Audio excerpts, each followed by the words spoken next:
I'll never forget the day Vanessa asked me that question. The one that still echoes in my mind, haunting every corner of my thoughts. "Enjoying your $500,000 trust fund?" she asked, with that sarcastic tone that only she could muster, her eyes glinting with a mixture of superiority and something darker. I had to pause, blinking rapidly to clear the fog in my mind. "What trust fund?" I asked, my voice barely above a whisper. It was almost a joke, a laughable, disbelieving response to something that didn't seem real. But she wasn't joking, and that's when it hit me, the weight of everything I had missed. The words she spoke were heavy, suffocating. There was a trust fund, something I had no idea about, something that apparently was mine. But how could I not know? Vanessa's lips curled into a cold, almost pitiful smile, one that I had seen too many times before. "Dad's will," she said, as if it was all so obvious. "Don't you remember? You were supposed to get a portion of his estate." Her voice was cutting, as if she had just discovered the great flaw in my character. "But I guess you were too busy hiding from reality to notice." I stood there frozen. The ground seemed to slip from under me. What estate? What trust fund? What did she mean? Our father had passed away a year ago, and I had barely kept it together through the whole thing. The funeral was a blur, nothing but faces and voices I didn't recognize, a cacophony of polite condolences and silent pity. I had been the quiet daughter, the one who hadn't known how to grieve, the one who hadn't known how to reach out. Vanessa, on the other hand, had stepped into the role of the perfect daughter, the one who knew how to keep everything together, how to look polished even in the most devastating of moments. She was always the one in control. I was the one lost in my own pain, stuck in the shadows. I had no idea that Dad had left anything for me, nothing at all. I thought everything had been divided up already, given to Vanessa, as it always had been. She had always been the one to take the lead, to make the decisions. Me, I was the one who sat in the background, watching, always the quiet, overlooked one. I searched her face for any sign of a joke, any sign that she was messing with me. But there was nothing, just that same smirk, that familiar look of disdain. "I don't know what you're talking about," I said, feeling a lump form in my throat. "I didn't get anything." Vanessa's eyes narrowed, and she let out a small, exasperated sigh. "Oh, Amanda, stop playing the victim. You know exactly what I'm talking about." She paused, her gaze sweeping over me as if inspecting my worth. "I handled everything with Dad's estate. I took care of the lawyers, the paperwork. And you," she raised her voice, her frustration seeping through her words, "you were too busy with your own little life to even care about what was going on. It's always been like this with you. Always." The sting of her words felt like a slap across my face. I had always been the one who was too something, too quiet, too distant, too broken. And now, as if the world wasn't cruel enough, Vanessa was making it clear that she was the one who had it all together, that I was the problem. "Why didn't you tell me?" My voice cracked, the raw emotion clawing its way to the surface. "Why didn't anyone tell me?" Vanessa's eyes were icy as she looked at me, her expression completely unreadable. "You really think anyone had time for that? You were off in your own world, Amanda. You didn't care about Dad's will. You didn't care about anything." She spoke as if she were the judge, and I had already been found guilty. I couldn't process it. I didn't know how to respond. The words felt like they were stuck in my throat, and no matter how much I tried to speak, the only sound that escaped was a shaky breath. I tried to steady myself, but my legs felt weak. I wanted to run away, to disappear into the safety of the walls that had always surrounded me, but I couldn't move. I was trapped in her words, trapped in the memory of a family that had never really seen me. "Vanessa, I started, but she interrupted me, her tone condescending. "Don't act like you didn't know. You could have asked. You could have looked into it. But you didn't. You were too busy being the victim." She shook her head, disappointed. "So don't come crying to me now." The words stung more than I care to admit. My sister, the one person I thought I could count on, was looking at me like I was the one at fault, like I was the one who had failed. I couldn't understand it. For years, I had lived in the shadow of Vanessa's perfection. She had always been the one everyone turned to, the one who could do no wrong. I had always felt invisible, always the second choice. But this was something different. It was betrayal. It was cold, calculated. It was as if she was holding everything over my head, making me feel small, insignificant. I opened my mouth to say something, anything, but the words didn't come. The anger was rising inside me, but there was no outlet. There was only her, standing there judging me. "I don't know what you want me to say, Vanessa," I finally whispered. "But I didn't know about the trust fund. I didn't know about any of this." She shook her head again, her lips curling into a tight smile. "Typical." And with that, she turned and walked away. No apology, no explanation, just a cold, final departure. I stood there in the living room, the place that had once felt like home, now a void. The silence after she left felt suffocating, like the air had been sucked out of the room. I wanted to scream, to shout, to demand an answer, but I couldn't. There was no one left to shout at. In that moment, I realized something that cut deeper than any betrayal ever could. I had been invisible to my own family. To Vanessa, to everyone. It wasn't just that she had taken control of everything after Dad's death. It wasn't just about the trust fund. It was about the fact that, in her eyes, I had never been important enough to be part of any of it. And the more I thought about it, the more I realized that this wasn't the first time I had been left behind. I had always been in the background, always watching while others took the spotlight. Vanessa was the one who could do no wrong. I was the one who was always wrong, always the screw-up, always the failure. I hadn't realized how much it had hurt until now. The weight of that truth hit me harder than anything else. I sat down on the couch, my hands trembling as I stared blankly at the floor. I couldn't move. I couldn't think. The room felt like it was closing in on me. My thoughts raced, my emotions swirled, but I couldn't make sense of anything. All I knew was this: Vanessa had just shattered whatever fragile bond we had left, and there was no going back. And as I sat there in the silence, the realization dawned on me like a cruel truth. I was completely alone.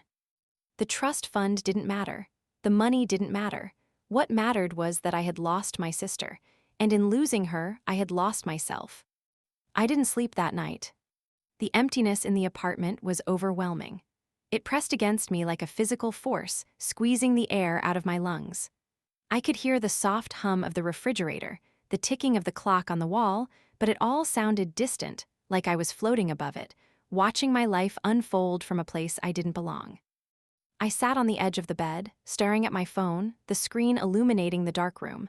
Vanessa's message still lingered there, as if it could somehow explain the emptiness I felt. "Dad's will, you should have known." What did she mean by that? Why hadn't anyone told me? Why hadn't anyone bothered to include me? All those years, and I had never even suspected that I was missing something so important. My mind spun in circles, caught in the cold spiral of betrayal. The weight of her words stayed with me the next morning, like a shadow I couldn't shake. I tried to go about my day, went to work, made the usual small talk with coworkers, but everything felt wrong. Every smile seemed hollow. Every word felt like it came from a distant place, and I kept thinking about Vanessa. How could she just walk away like that? By lunchtime, I couldn't stand the feeling anymore. I needed to talk to someone, anyone. I needed to make sense of the things swirling in my head. I picked up the phone, dialing the one person I could always rely on, my best friend Lisa. We'd known each other since college.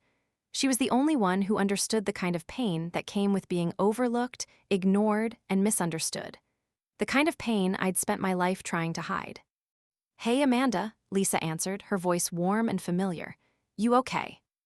I forced a laugh, but it came out as a strained, breathless sound. "Not really, no." "What's going on?" Lisa's voice softened, her concern evident. I didn't answer right away. I could feel the words trying to claw their way out, but I didn't know how to explain it. How could I explain the depth of my pain? How could I tell her about Vanessa's betrayal without sounding like I was playing the victim? Finally, the words spilled out in a rush, the dam breaking wide open. "Vanessa, she told me about the trust fund." I paused, trying to steady my breath. "She said there's $500,000 waiting for me, from Dad's will, and I had no idea." There was silence on the other end of the line. I could hear Lisa's quiet intake of breath, as if she were trying to process what I had just said. "What do you mean you had no idea?" she asked softly. "I mean, I never knew," I whispered, the sting of it all returning like a sharp jab to my chest. "I didn't know about the money. I didn't know anything about Dad's will. Vanessa's the one who handled everything after he died, and now Now she's throwing it in my face, like I'm the one who messed everything up. My voice cracked as I spoke, and I fought to keep the tears at bay. Lisa didn't speak for a long time. She knew I wasn't just talking about the money. The trust fund was just the tip of the iceberg. There were years of feeling overlooked, of being ignored, of watching as Vanessa took the role of the perfect daughter. And even now, after Dad had passed, it was the same story. Vanessa was in control. Vanessa was the one who mattered. I don't know what to do, Lisa, I admitted, my voice raw. I feel like I don't know who I am anymore. I've spent so much time being ignored, being invisible, that I don't know how to fix it. How do I fix this? I could hear the concern in Lisa's voice as she responded. Amanda, listen to me. You're not invisible. You're not a mistake. You don't need to prove anything to Vanessa or anyone else. She's been playing her game for years, but that's not your fault. You don't owe her an apology. You owe it to yourself to stand up for what you deserve. I took a deep breath, letting her words sink in. It was hard to believe them. It was hard to believe that I was worth something when my own family seemed to think I was. But Lisa had always been there for me, always reminded me that I wasn't just a bystander in my own life. I don't know how to stop caring, though, I said, the words heavy with truth. I don't know how to stop wanting their approval, their love, even if it's never going to come. I've spent my whole life trying to fit into their world, and now I'm just lost. You're not lost, Lisa said, her voice steady and reassuring. You're just waking up to the truth, Amanda, the truth that you don't need their approval. You don't need anyone's approval. You're enough just as you are. You've always been enough. I closed my eyes, letting her words wash over me. Maybe she was right. Maybe it was time to stop trying to fit into a mold that didn't suit me. Maybe it was time to start living for myself. But even as I thought that, something deep inside me was still broken. Something inside me still wanted to reach out to Vanessa to make things right, to fix what had been shattered. And that was the part of me I couldn't let go of. The part of me that still believed in the family we used to be. The part of me that wanted to feel loved, wanted, seen. That night, as I lay in bed, I couldn't escape the memories. I couldn't escape the image of Vanessa standing there, so cold, so distant.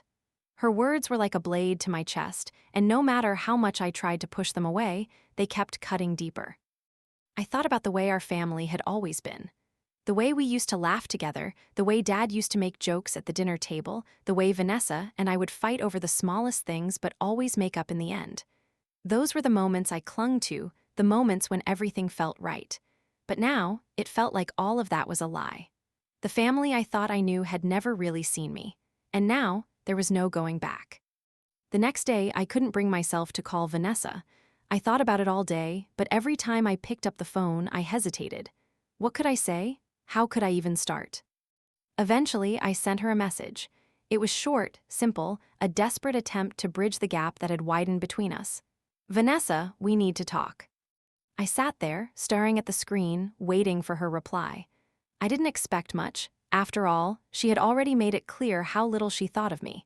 But I needed to do something. I needed to feel like I was still connected to her in some way, even if it was just through a message.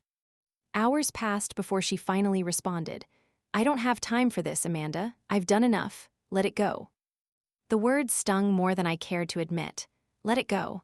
Was that all I was worth to her? A nuisance she could sweep under the rug? I put my phone down, feeling a mix of anger and hurt swelling inside me. I had done nothing wrong. I had tried to be a part of this family, but nothing I did was ever enough. I couldn't change her. I couldn't fix what had been broken. The only person I could control was me. And maybe, just maybe, it was time to stop trying to fix something that could never be fixed. But it wasn't easy. It wasn't easy to let go of the hope that things could be different. It wasn't easy to accept that I was the one who had to change. That night, I sat on the balcony of my apartment, staring out into the city lights, and I realized something. I had spent so much of my life waiting for someone else to change, waiting for someone else to see me, to value me. But in the end, I had to be the one to see myself. I had to be the one to start over, to rebuild from the pieces that had been left behind. The trust fund didn't matter anymore. The money, the inheritance, none of that was going to fill the hole inside me. What mattered now was how I was going to move forward, how I was going to live my life for myself, without looking over my shoulder for approval.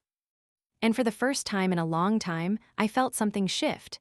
It wasn't relief or happiness, but it was a step forward. A small, fragile step, but it was something.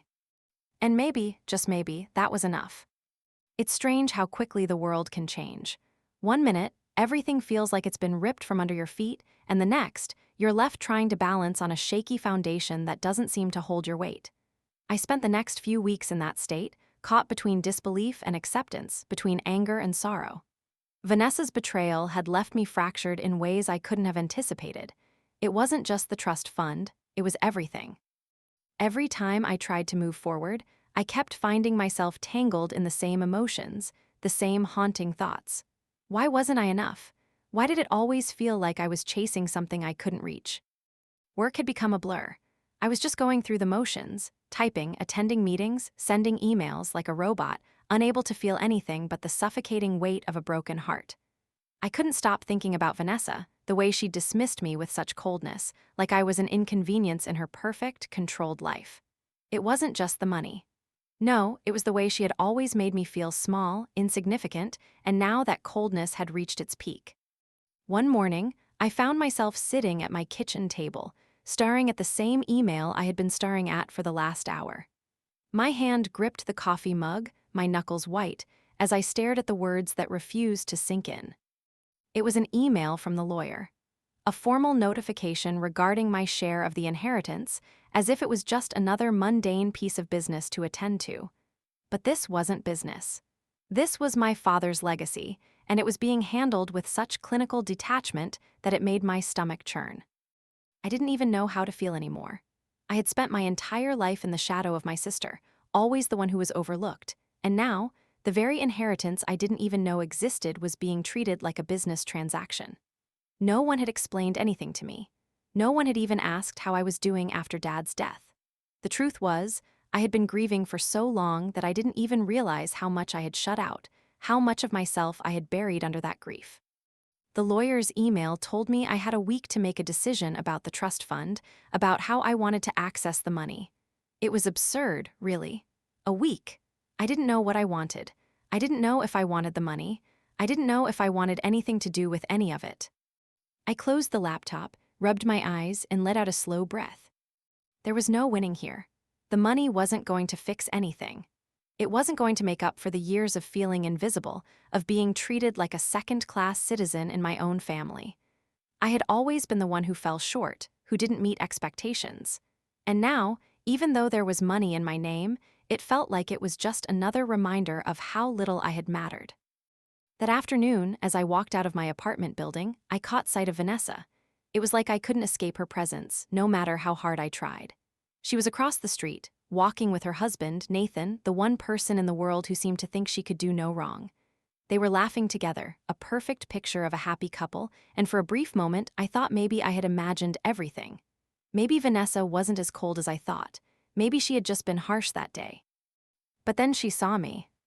The smile on her face faltered for just a fraction of a second, but it was enough. I saw it, the recognition, the awkwardness, the hesitation. And then, just as quickly, the smile returned, but it wasn't the same. It was forced. Nathan glanced over at me, a polite smile playing at his lips, but there was no warmth behind it. Just acknowledgement, like I was some sort of distant relative who he didn't care to know. Vanessa didn't even bother to cross the street to say hello. Instead, she lifted her chin slightly, a silent signal that she wasn't interested in engaging. That was it. That was all I got. I stood there, rooted to the spot, my heart pounding in my chest. The world around me seemed to fade out of focus. I wanted to scream, to run to her, to demand answers, but the words felt useless. They would fall on deaf ears. I turned away, my face burning with humiliation. I had to leave. I had to get away from her, from the way she made me feel so small, so irrelevant.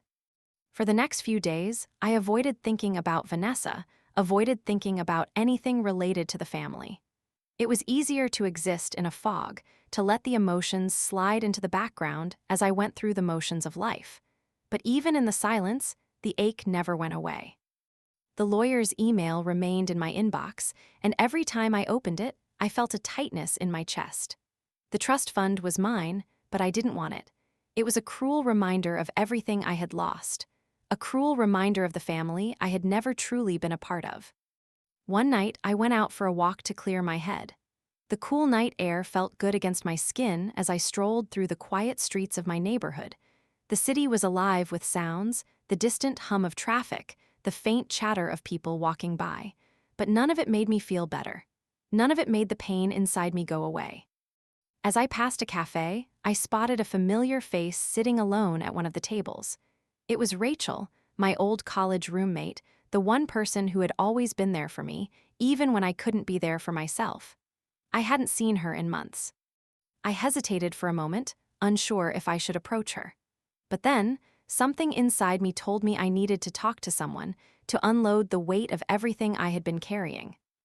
I walked inside, and Rachel looked up just as I was about to turn around and leave. "Hey, Amanda," she said, standing up and smiling warmly. "It's been forever. Come sit down." I gave a weak smile and slid into the chair opposite her. The familiarity of her presence was like a balm for my wounded soul. "You look different," Rachel said, her brows furrowed in concern. "What's going on? You've been keeping to yourself." I didn't know where to begin. How could I explain everything? How could I explain how my world had fallen apart in ways I hadn't expected? "I don't know what to do," I finally admitted, my voice quiet. "I feel like everything's falling apart. I thought I had this family, but it's just not what I thought. Vanessa, she threw the trust fund in my face like I'm some kind of failure. And now I don't even know if I want the money. I don't even know if I want anything to do with them anymore." Rachel looked at me with a mixture of sympathy and understanding. "Amanda, I know it's hard, but you can't let them dictate your worth. You're not defined by your family's expectations or their cruelty. You've been carrying this weight for so long. Maybe it's time to let go of them, let go of the idea of what they should be, and find your own way." Her words hit me like a punch to the gut. The truth was that I had been holding onto the idea of what family should look like for so long. I had been waiting for them to see me, to recognize me, but in the end, I had only been hurting myself by holding on to something that wasn't real. "I don't know if I can," I said, my voice shaking slightly.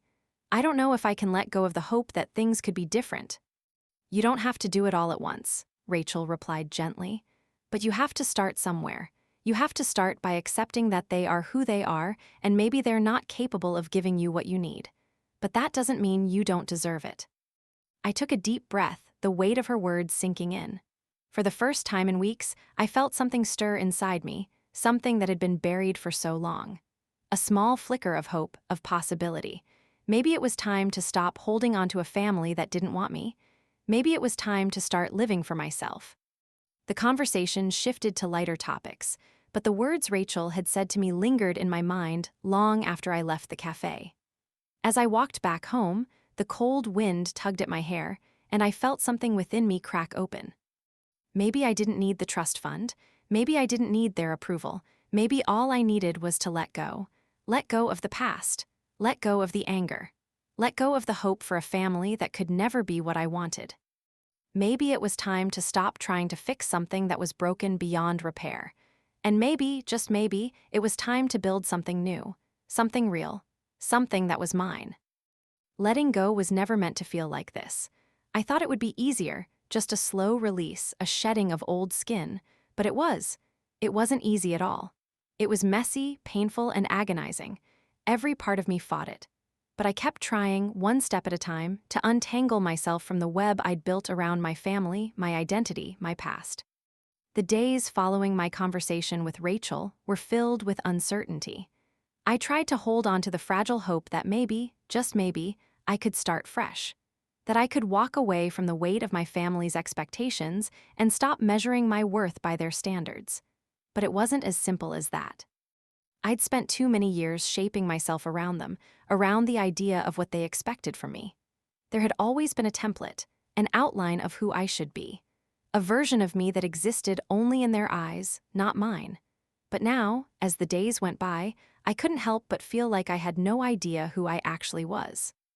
Work had become a distraction, something I threw myself into in order to avoid confronting the deeper issues inside me. I didn't let myself think about Vanessa.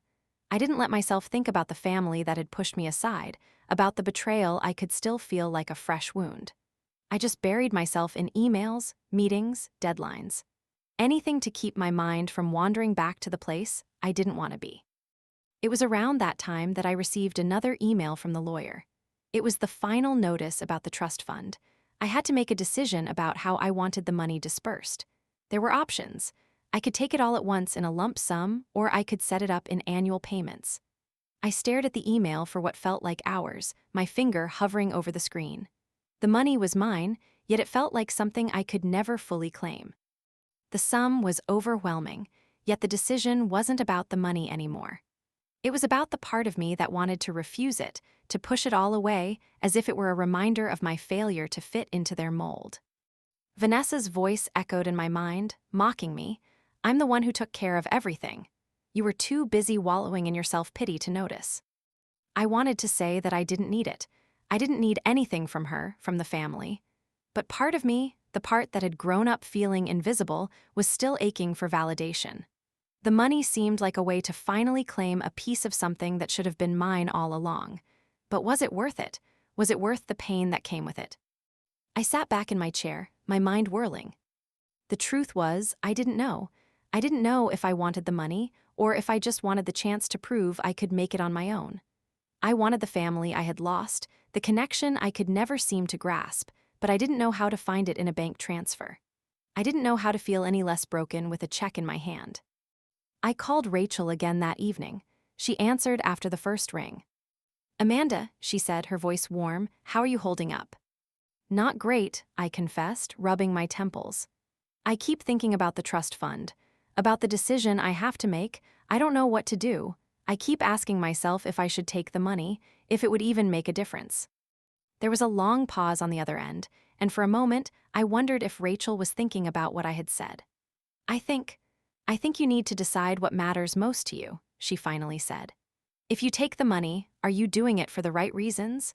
Or are you just doing it because you want something to hold on to, something that'll give you a sense of worth after all this time of being ignored?"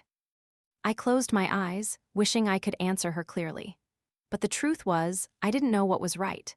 My entire life had been spent chasing approval, validation, anything, that could fill the empty space inside me. But no amount of money would change the fact that my family had already made their judgment. They had already decided I wasn't worth the effort. "I don't know, Rachel," I murmured, feeling tears well up. "I don't know what the right answer is anymore." "I don't think there's one," she said quietly. "But I think you're stronger than you give yourself credit for. You've been fighting this fight alone for so long. You don't need anyone's approval to decide what's best for you." I stayed quiet, absorbing her words. There was truth in them, truth I had been too afraid to face. The decision wasn't about the trust fund or the money. It was about me. It was about learning how to live for myself, to stop seeking approval from people who would never give it. The next morning, I went to work, but my mind was elsewhere. I spent the entire day thinking about my family, about Vanessa, about everything I had lost.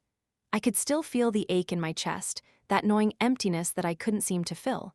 I didn't know if I would ever stop feeling this way.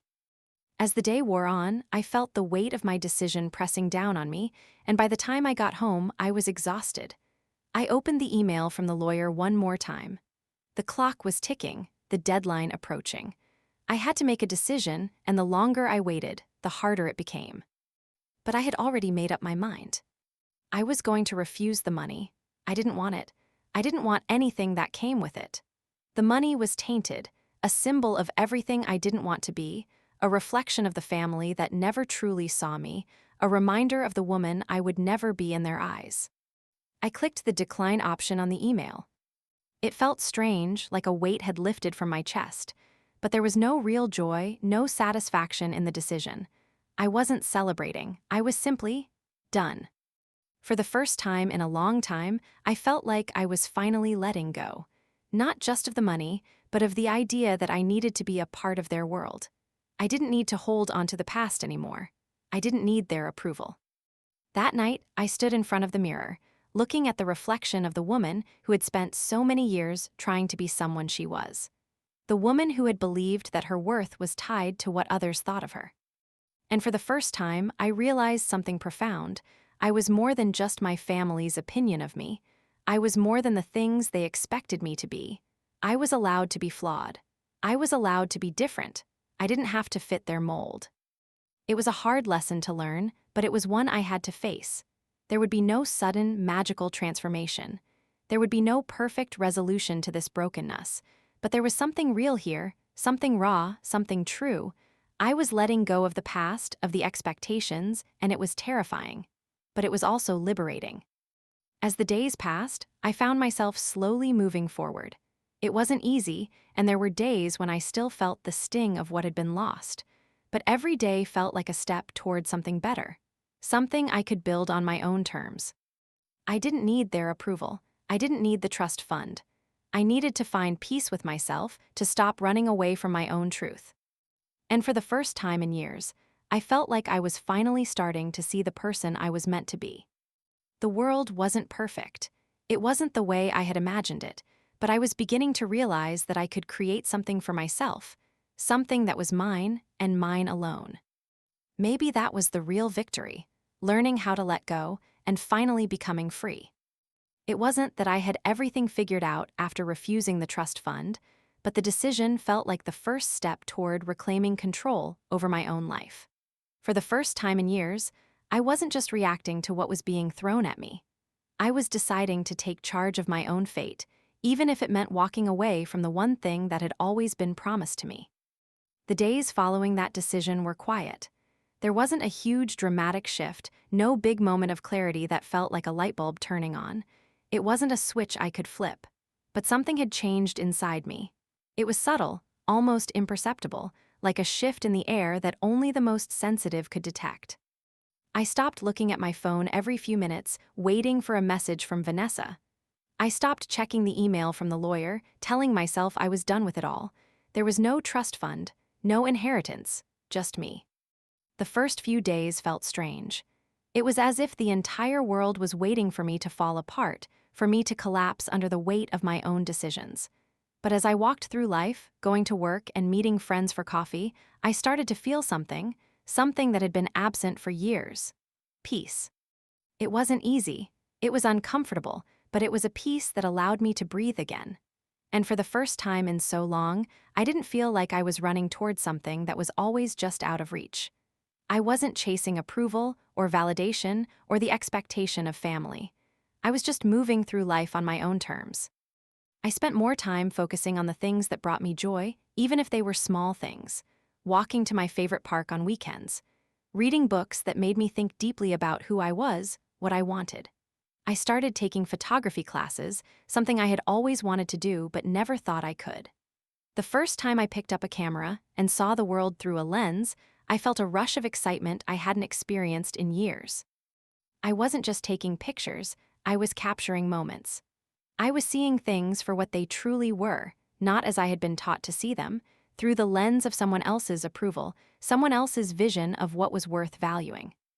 At work, I started stepping up in ways I hadn't before. I began offering ideas in meetings, speaking up, being present in a way I hadn't dared to be. There was something liberating about no longer waiting for permission. I wasn't the quiet, overlooked one anymore. And the strangest thing was that people started noticing, not because I was trying to be noticed, but because I was finally being myself. I was speaking up, and my voice was starting to carry weight. It was in those moments, when I spoke my truth, when I took pictures of the world around me, when I allowed myself to be vulnerable, that I began to understand what it meant to truly let go. I didn't need Vanessa's approval. I didn't need the family to validate my existence. I didn't need the trust fund to give me a sense of purpose. I had already been given the gift of life, of experiences, of being able to find joy in the little things. I was enough without them. But the truth, as much as I hated to admit it, was that letting go of my family wasn't as simple as walking away from them. I still longed for connection, for love, for understanding. That hole in my chest, the one I had been carrying for years, didn't magically heal because I made a decision about a trust fund. The pain was still there. One evening, as I walked out of the building after a long day at work, I saw something that made my heart stop. Vanessa.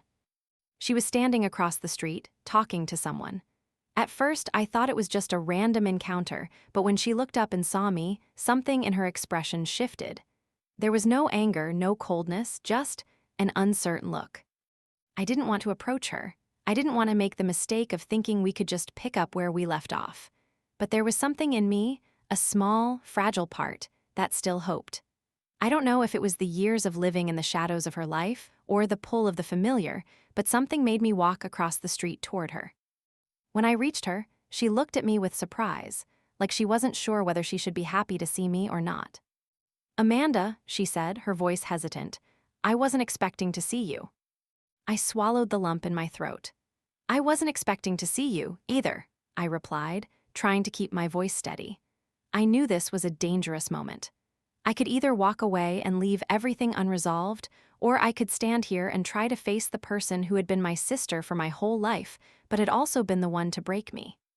"I've been thinking a lot about everything," Vanessa said, her eyes flicking to the ground. It was the first time in years I had seen her look vulnerable. I wasn't sure if I believed it or if it was just another way for her to gain control, but something in me softened. "About what?" I asked, though I knew the answer. She wanted to talk about the past, about what had been broken between us. But was I ready for that?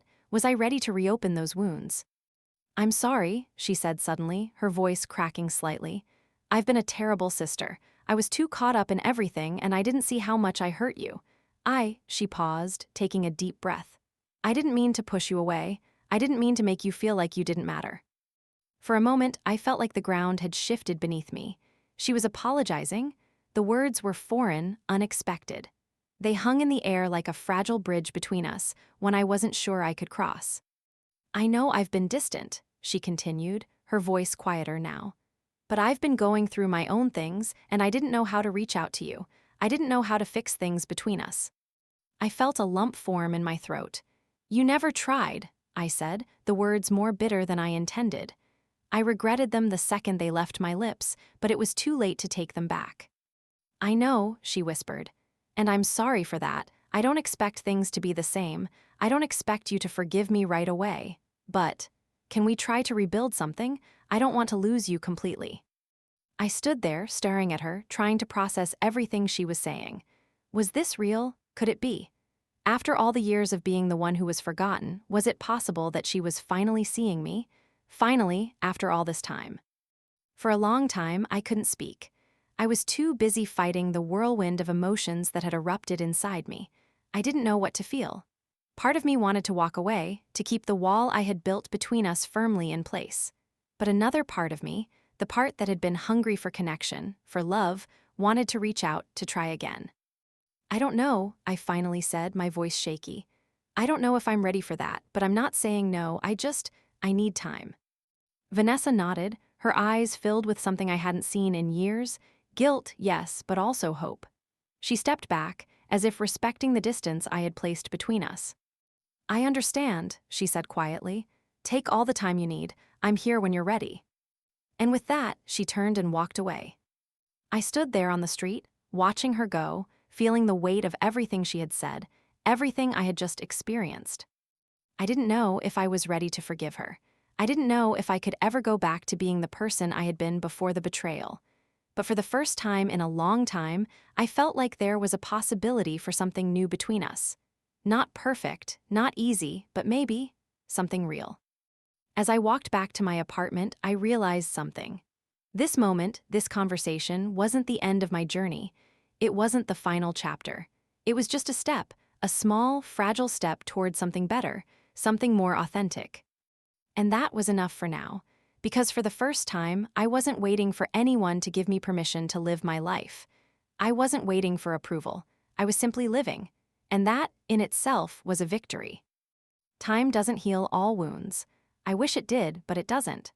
Time merely gives us space to breathe, to sit with the pain long enough to understand it, to grow from it. But no matter how much time passes, those wounds leave marks, shapes that shift, that change, but never truly disappear. It had been a few weeks since the conversation with Vanessa, and I still didn't know what to make of it. There were moments where I'd find myself thinking about it, rehashing every word she'd said, wondering if I'd made the right decision by letting her in, by allowing that fragile bridge to form between us. But there was also something else, something I hadn't anticipated. The feeling of being seen, really seen, for the first time in years. It felt unsettling, like stepping into sunlight after living in the dark.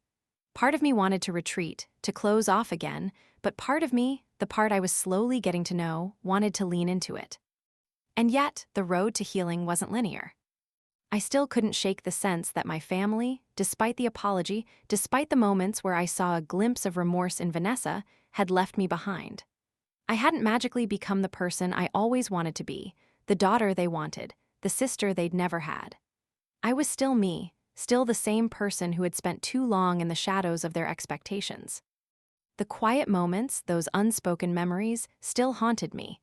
The years of feeling invisible, of watching my sister bask in the perfect life she had built for herself, still stung.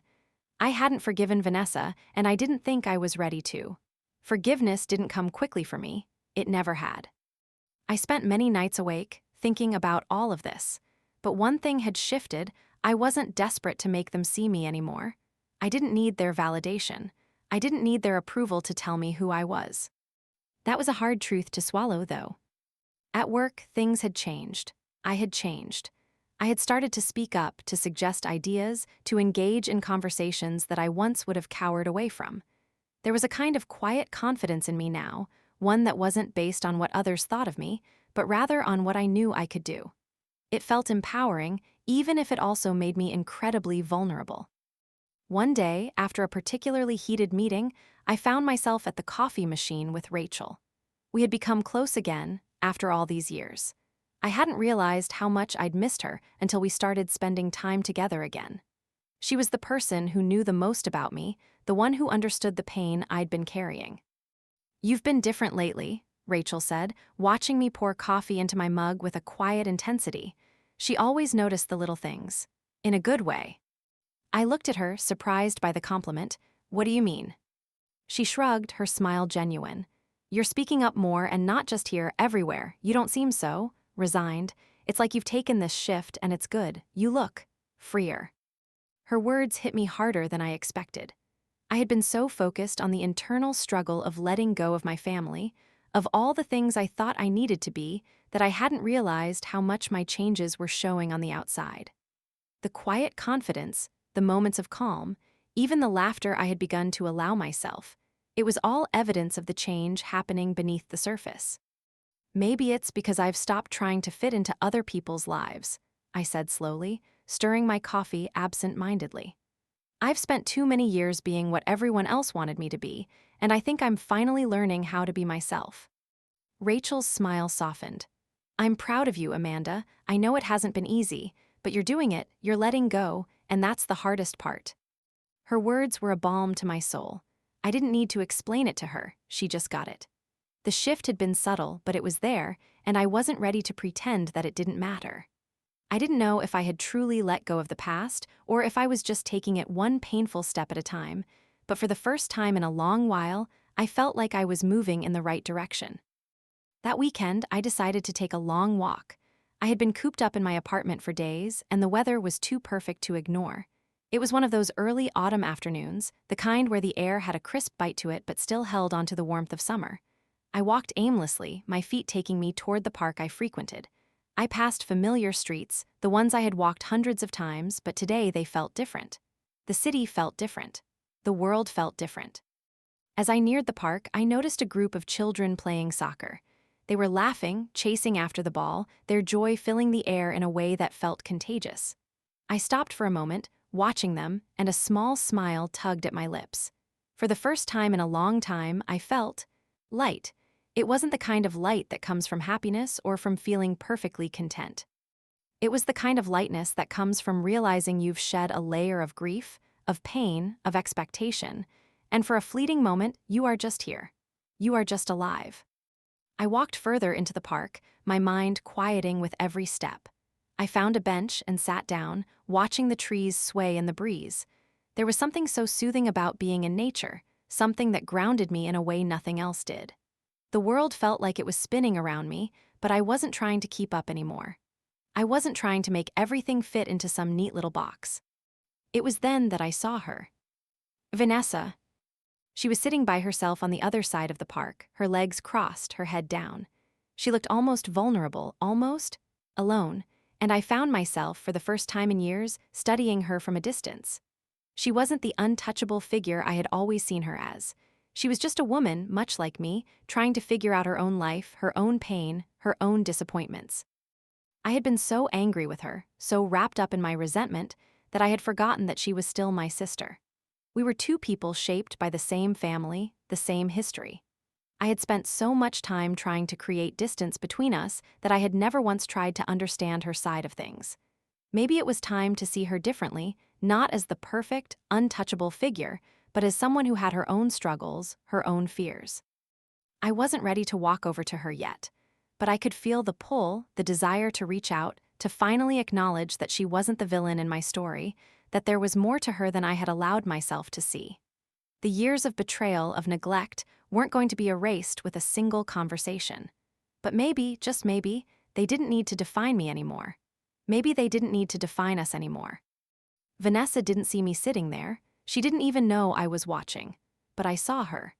I saw her in a way I hadn't in years, and for the first time, I felt the weight of our shared history without the sting of anger clouding my judgment. I didn't approach her. I stayed on my bench, allowing myself to sit with the complexity of the situation. There were no easy answers. There was no closure, no perfect resolution. But maybe, just maybe, I could let the wounds heal on their own. I didn't need to force anything anymore. Maybe all that was needed was time. Time to rebuild. Time to understand. Time to be okay with the fact that healing doesn't always happen in the ways you expect. The sun was setting, painting the sky with shades of orange and pink. The children's laughter still echoed in the background, but now it felt softer, more distant. I closed my eyes, inhaling deeply, feeling the air fill my lungs. I didn't know what the future held. I didn't know if Vanessa and I would ever truly heal. But for the first time, I felt like I was okay. I was enough. And that was more than I had ever given myself credit for. I didn't need to be anyone's definition of perfect. I didn't need anyone to fix me. All I needed was to keep moving forward, one small step at a time. And that was enough for now. I spent months after that afternoon in the park wrestling with myself. It wasn't that I was waiting for something grand to happen. It was more about the quiet reckoning that crept into every corner of my life. Time had passed, and with it, something in me had started to shift. I could no longer pretend to be someone I wasn't, and I couldn't keep fighting my past as if I could erase it.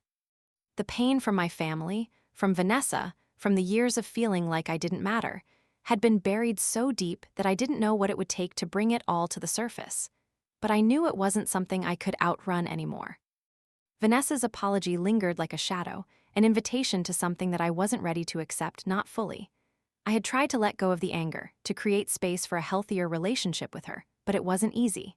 The more I tried to breathe, the more I felt like I was choking on all the years of silence between us. I didn't want to admit it, but my heart still ached with all the unanswered questions, the years of neglect that couldn't be undone by a simple "I'm sorry." It wasn't enough. Not yet. I kept my distance, not out of spite, but out of necessity.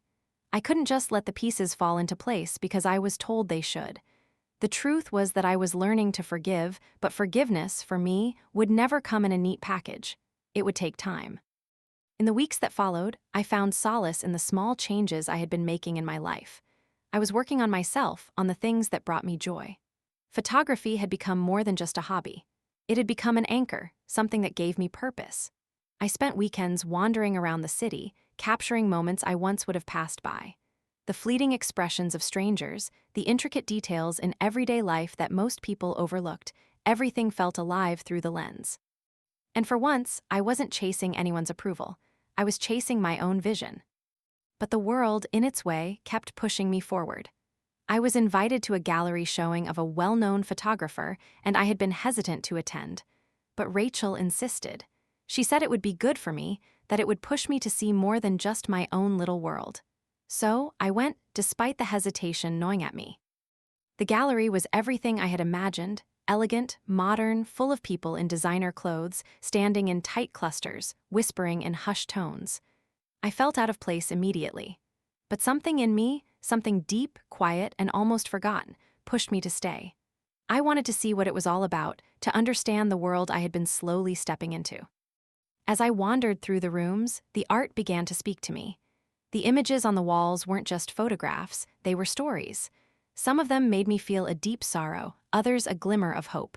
And then, something unexpected happened. There in the far corner of the room, I saw a familiar face. It was Vanessa.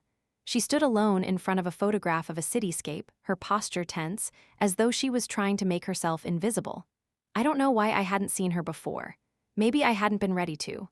But now that she was in front of me, there was a strange tug at my chest. Vanessa was staring at the photograph, her eyes distant, as though lost in thought. I watched her for a moment, unsure of whether to approach or to keep my distance. Part of me wanted to walk away, to retreat to the safety of my own space, but something inside me urged me forward. I hesitated, then walked toward her slowly. I didn't know what I would say or if I would even say anything. But there we were, two people bound by history, by blood, and by years of silence. "Vanessa," I said softly, almost unsure if she would even hear me. She turned slowly, her face momentarily startled. When she saw me, she blinked, like she hadn't quite processed that I was standing there. Then her expression softened just a little. "Amanda," she said, her voice quiet, "I didn't expect to see you here." I didn't know what to say. I had imagined this moment in my head many times, but none of those moments had ever prepared me for the weight of reality. "Yeah," I said, finding a strange calm within myself. I wasn't sure I was ready for it either. There was an awkward silence between us. Not the uncomfortable kind, though. It was more like a space we both needed to fill. It wasn't the reunion I'd expected. But maybe I didn't need a reunion. I didn't need to go back to the way things had been. I didn't need the past to rewrite itself. I needed to just exist in the present, right here, with the woman who had once been my closest confidant, and now, someone I had to learn to know again. "What do you think of the exhibit?" Vanessa asked, her voice tentative, as though she were reaching out to me but unsure of how far she could go. I looked around, taking in the photographs again. "It's different. It makes you see things in a new way. You know, the things you might normally miss." Vanessa nodded, looking down at her hands.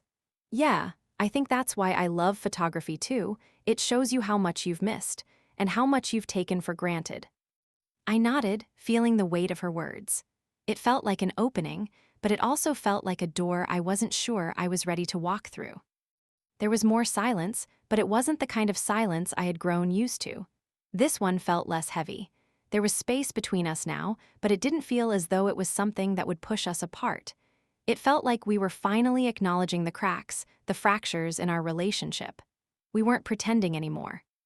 "I've been thinking about what you said," I finally said, breaking the quiet, "about trying to rebuild things." Vanessa looked at me, her eyes wary but hopeful. "I don't want to force anything, Amanda. I want to try. I don't expect it to be easy, but I think we owe it to each other to try." I took a deep breath, allowing her words to settle. I didn't know if I was ready. I didn't know if I could ever truly forgive her, or if I even wanted to. But there was something in her expression, something that told me she wasn't the person I had made her out to be. She wasn't perfect, no, but neither was I. And for the first time in a long time, I realized that maybe, just maybe, forgiveness didn't have to mean erasing the past. It didn't have to mean pretending everything was fine. It didn't have to mean going back to the way things were. Forgiveness could simply mean accepting the reality of who we were, flaws and all, and moving forward.